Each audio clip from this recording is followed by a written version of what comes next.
So hello everyone, welcome to Hardware Networking Courses channel. On our previous classes we have gone through with generation of computer till third generation.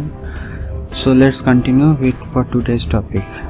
আচ্ছা ঠিক আছে, এখানে আরেকটা important news বলে দিই।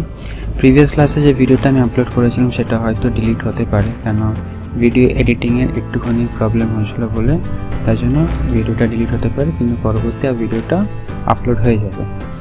So চলো আজকে ভিডিওটা স্টার্ট করি। সো আমরা গেলবারের ক্লাসে ফান্ডামেন্টালস অফ কম্পিউটারে কত কি ভাগ নাকি ডিফারেন্স আছে সেগুলো জেনেছিলাম। আজকে আমরা করব fourth generation of computer. Fourth generation of computer since 1976 to 1985. In this generation, IC were replaced into microprocessor, LSI. LSI full form is large scale integrator. Technology was used in fourth generation computer. Memory capacity was 16 MB. Fifth generation computer 1986 till now. মানে 1986 মানে এখন পর্যন্ত চলে আসছে। This generation is now running. This generation our scientists trying to impose artificial intelligence into computer, which came to be known as robots. তারপরে 8 bit equals to 1 byte, 1024 byte equals to 1 kilobyte, 1024 byte equals to 1 megabyte, 1024 byte equals to 1 gigabyte, R 1024 gigabyte হচ্ছে 1 terabyte, যাকে বলে 1 TB। এরপর আসছে input output device of computer. This device throws which we can put a data and instruction into the computer is called input device। মানে দেখো, input device হচ্ছে যে আমরা ইনপুট ডিভাইস যেগুলো আমরা ইনপুট করি, কিবোর্ড, মাউস, স্ক্যানার, MICR যেটাকে বলে ম্যাগনেটিক ইঙ্ক ক্যারেক্টার রিডার বা OCR, তারপর ধরো প্রিন্টার আছে, এগুলো আমরা ইনপুট করি। তারপর আছে output device. The input device by the computer is processed in a processing unit, and when the result is ready, give the result at proper area. This is called an output device. যেমন monitor, visual display unit, printer, এগুলো হচ্ছে output device. ঠিক আছে। Definition of CPU, এটা হচ্ছে processor বা CPU ভালো নাম, প্রসেসরের ভালো নাম হচ্ছে CPU, সেটাকে বলে full form হচ্ছে Central Processing Unit. The component of a computer system that controls the interpretation and execution of an instruction. The CPU of a PC consists of a single microprocessor, while the CPU of a more powerful mainframe consists of multiple processing devices, and in some cases hundreds of them. তারপরে আসবো number system. In a general, the binary number system is used in computer. However, the octadecimal and hexadecimal systems are also used in some time.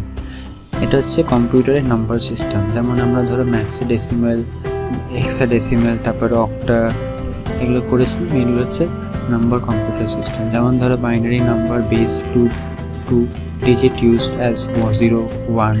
Octa number system হচ্ছে base হচ্ছে 8 digit use, যেমন 0 to 7 থেকে ব্যবহার হয়। Hexadecimal number system যেমন ধরো base হচ্ছে 16 digit use হয়, 0 to 9 লেটার হচ্ছে A to F এর মধ্যে ইউজ হয়। তারপর ডেসিমাল নাম্বার সিস্টেম বেস হচ্ছে 10 ডিজিটস ইউজড 0 to 9।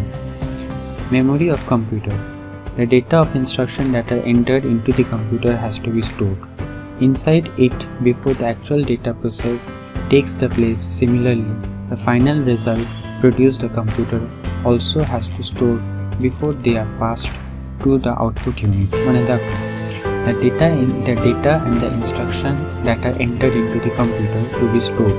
মানে দেখো, আমরা যে ডেটাগুলো ইনপুট করি সেগুলো কিন্তু কম্পিউটার স্টোর থাকে inside it before the actual data processing takes place. তার আগে যে আমাদের বিফোর যে অ্যাকচুয়াল ডেটাগুলো থাকে সেগুলো প্রসেস হয়। Similarly, the final results produced by the computer also has to store before they are passed to the output unit. Two types of memory of computer system: primary memory আর একটা হচ্ছে secondary memory. Primary memory যেমন তোমরা ধরো volatile memory বলতে পারো, বা secondary memory তোমরা বলতে পারো নন ভোলাটাইল মেমোরি। তারপর দেখো আমরা primary memory. This type of memory include both the RAM and the ROM. RAM হচ্ছে র্যান্ডম অ্যাক্সেস মেমোরি, ROM হচ্ছে read only memory. It stores very small amount of data and can be accessed very quickly when the computer is running on the power mode. এটা বললাম volatile memory.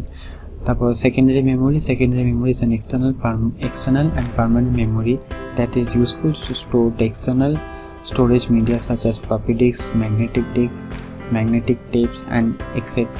Cache devices. Secondary memory deals with following types of component, that is non-volatile memory. এবারে আসবো MS-DOS, Microsoft Operating System. It is a system software we can operate the disk in a computer, such as we can create a new directory structure with different type, create folder and file. মানে দেখো DOS থেকে আমরা অনেক রকম কাজ করতে পারি, যেমন ধরো ডিরেক্টরি স্ট্রাকচার ক্রিয়েট করতে পারি, বা নতুন কোনো বলতে পারো ডিরেক্টরি ফাইল ক্রিয়েট করতে পারি, বা ফোল্ডার ক্রিয়েট করতে পারি, ধরো ডিলিট করতে পারি। তারপরে দেখো two types of comments in MS-DOS, internal command and external command. Internal command এ copy, del, move, rename etcetera আমরা এগুলো করতে পারি, কপি করতে পারি, ডিলিট করতে পারি, ফোল্ডার মুভ করতে পারি বা রিনেম করতে পারি। আর এক্সটার্নাল কমান্ডে এডিট করতে পারি, অ্যাক্টিভেট করতে পারি, মুভ বা চেক ডিস্ক। এটা চেক ডিস্ক, CHKDS, এটা ফুল ফর্ম হচ্ছে চেক ডিস্ক, মানে সিস্টেমে যে হার্ড ডিস্কটা থাকে সেটাকে চেক করে কোনো কারণবশত ফল্ট আছে কি না। এডিট মানে কোনো ধরো ফোল্ডারকে রিনেম করা বা এডিট করে ঠিক করা আর মুভ করা। তাহলে আজকে আমি এই পর্যন্ত রাখলাম। পরবর্তী ক্লাসে আমি প্র্যাকটিক্যাল ভিডিও করাবো, যেটাকে MS-DOS এর মাধ্যমে নিয়ে করাবো। পরবর্তী ক্লাসে আমরা ওই convert DOS into full screen mode কী করে করতে হয়, তারপরে come back into root directory এগুলো কী করে, তারপরে how to show volume level, তারপরে ডেট কী করে দিয়ে শো করতে হয়, তারপরে ভিউ পার্টিকুলার ডেট, তারপর কারেন্ট সিস্টেম, তারপরে how to view particular time এগুলো, তারপরে ওটা ধরে নাও how to show file list, how to view directory file and file list wise format, এগুলো বিভিন্ন রকম আছে। পরবর্তী ক্লাসে আমি এগুলো করবো।